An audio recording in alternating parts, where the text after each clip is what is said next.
What is the success rate of hair transplant surgery? So, as we know, no medical procedure is always 100% successful. So, what we have to look is for the kind of routine results a clinic is giving.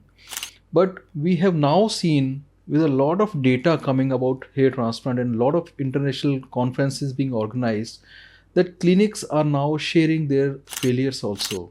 If a clinic having a good reputed doctors, standardized protocol, at times they can also have a setback, they can be a failure also, and probably this is due to some newer conditions which we are knowing about, like FAPD, frontal fibrosing alopecia in pattern distribution, or alopecia areata incognita. These are the diseases which appear like a male pattern baldness but are having some other problem like autoimmune disorder where the roots are not able to take up, or the growth is suboptimal because of some other autoimmune factor where our body is themselves not allowing the transplanted hairs to grow.